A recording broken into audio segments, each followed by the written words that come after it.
नमस्कार दोस्तों। तो कैसे हैं आप लोग? उम्मीद करते हैं आप जहां भी होंगे अच्छे और भले होंगे। भाई साहब, अभी 2-3 दिन से मैं देख रहा हूं कि एक बहुत ही अलग ही तरह की कंट्रोवर्सी चलने लगी है। पठान मूवी के बॉयकॉट कंट्रोवर्सी से अभी थोड़ा मुद्दा ठंडा हुआ था कि एक अलग ही कंट्रोवर्सी चलने लगी है।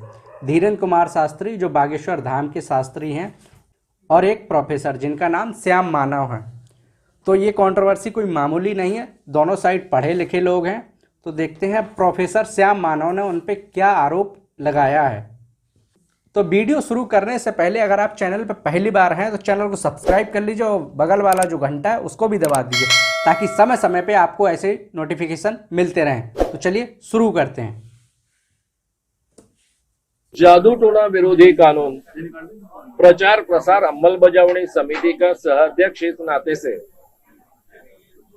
धीरेन्द्र कृष्ण महाराज, इनके दिव्य दरबार के जो वीडियोज हैं जिसमें जादू टोना विरोधी कानून का उल्लंघन होता है, उसी के साथ में drugs and magic remedies act 1954 का भी उल्लंघन होता है।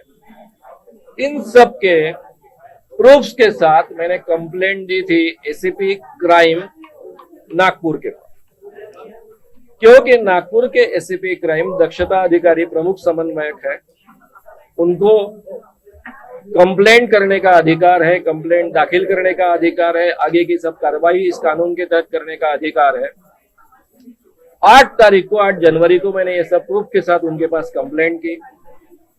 बाद में जो 7-8 तारीख को नागपुर में ये दिव्य दरबार इन महाराज का हुआ, उसके भी प्रूफ्स मैंने 10 तारीख को उनके सामने रखे, दोबारा अर्जी दी कि आपने त्वरित कार्रवाई करनी चाहिए। 10 तारीख को मैं सीपी साहब से भी मिला, नागपुर के पुलिस आयुक्त साहब से मिला, उनको भी कानून की सभी बारीकियां उनके सामने रखी। ये कार्रवाई मैंडेटरी क्यों है ये भी उनके सामने रखा। ये सब चीजें होने के बाद में पुलिस ने कार्रवाई करनी चाहिए। बाबा का प्रोग्राम 13 तारीख तक था, जो पत्रिका में प्रसिद्ध है, पोस्टर्स में प्रसिद्ध है, लेकिन वो 11 तारीख को ही शाम को भाग रहे हैं। ये भी जानकारी मैंने एसीपी क्राइम जी को दी थी, रोशन पंडित जी को दी थी, एक दिन पहले दी थी रात को।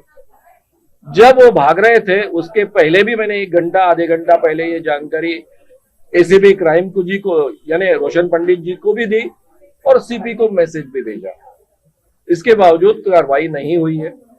इसमें ये कानून इतना कड़ा है कि इसमें त्वरित कार्रवाई होने की बहुत आवश्यकता है, होनी चाहिए।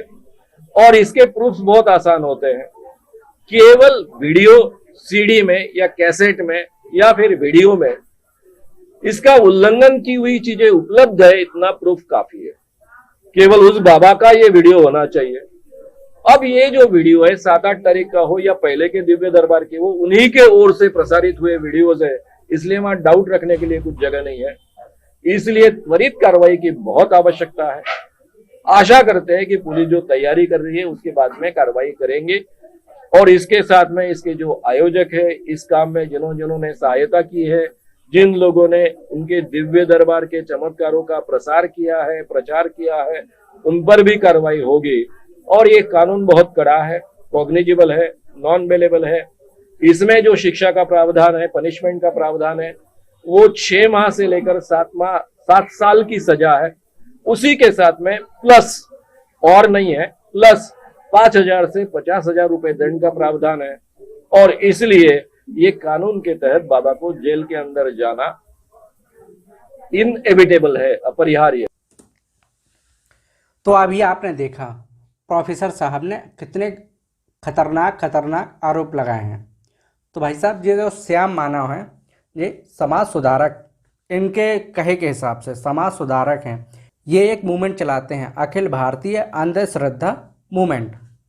तो प्रोफेसर साहब इतना कुछ करते रहे और इन्होंने दूसरा वीडियो भी रिलीज़ किया। इन्होंने कहा कि 10 लोगों को लेके जाऊंगा और शास्त्री जी उनमें से उन लोगों का नाम, उन लोगों के घर पे क्या समस्याएं हैं, क्या रोग है, ये सब अगर बता देते हैं, उसमें से 90% तक अगर सही बता देते हैं तो मैं उनको 30 लाख रुपए दूंगा। अब इनका जवाब देते हुए धीरेन्द्र कुमार शास्त्री जो बागेश्वर धाम के जो शास्त्री जी हैं, उन्होंने क्या कहा, चलिए उनकी भी बात सुन लेते हैं।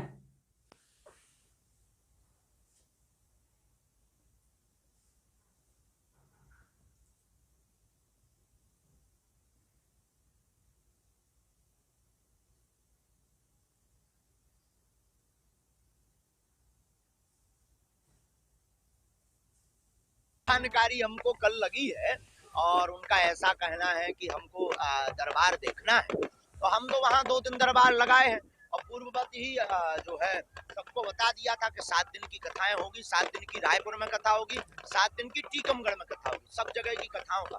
अब जब निकल आए तो हाथी चले बाजार के 1000 और वो कह रहे थे कि हम 21 लाख रुपया ऐसा कुछ बताया। हाँ, तो ठटरी के बरो ले आवे, हम तो फ्री में बता दी ताकि के लोग ठटरी को बरो ले आवे, हम ठटरी बाहर दे भी उसकी। ये तो चलता ही रहता है, ये धर्म विरोधी लोग हैं जो धर्म विरोधी होते हैं। हम 7 दिन वहां झंडा गाड़ने तब उनको बाप मर गए, तब नहीं उन्हें हम ध्यान आए। ये बात नोटिस करने वाली है, जब वो वहां अपने 7 दिन सभा लगाए रहे, 7 दिन दरबार लगा रहा, तो तब ये कहाँ थे? उनके जाने के बाद प्रेस कॉन्फ्रेंस बुला के ये कहने का कौन सा तरीका है? आगे देखो क्या कहते हैं। दिन उनके मुड़ पे झंडा, 2 दिन दरबार, प्रेत दरबार, तब का होगा? तो कौन चुड़िया पहन रही थी? अब अबे भी दरबार लग रहा, बागेश्वर धाम पे लगेगा, रायपुर में लगेगा, पूरे भारत में लग रहा है। और हमको किसी प्रमाण पत्र की आवश्यकता नहीं है, क्योंकि हम प्रमाण पत्र लेने के चक्कर में नहीं है, ना हम कोई दावा करते, ना हमारे पास कोई सिद्धि है, ना चमत्कार। हनुमान जी के हम सेवक हैं और किसी को बनना हो तो वेलकम। और जितने 30 लाख वो हम पे खर्चा कर रहे गरीब बेटियों के विवाह में लगावे, हाँ, और एक बार वो देख लेंगे तो वो खुद हमारे सेवकदार बन जाएंगे। तो भाई साहब, शास्त्री जी ने भी चैलेंज कर दिया अपनी तरफ से कि जो उनका अगला दरबार लगने वाला है, आपका स्वागत है, आप आइए। अब इसमें देखना ये है कि दोनों में से सही कौन होता है, क्योंकि हमने ज़्यादातर सुना है कि जहाँ राक्षस और भगवान की लड़ाई होती है वहाँ राक्षस का वध किया जाता है, क्योंकि भैया ये कलयुग है, यहाँ कलयुग में कुछ भी हो सकता है। तो बस ज़्यादा दिन रुकने की ज़रूरत नहीं, बस 4-5 दिन, उसमें पता चल जाएगा श्याम प्रोफेसर सही है या धीरेन्द्र कुमार शास्त्री। आप लोगों का क्या कहना है? इसमें से कौन सही और कौन गलत हो सकता है? कमेंट करके ज़रूर बताइएगा। मिलते हैं ऐसे ही और वीडियो के साथ, तब तक के लिए जय हिंद, राम राम।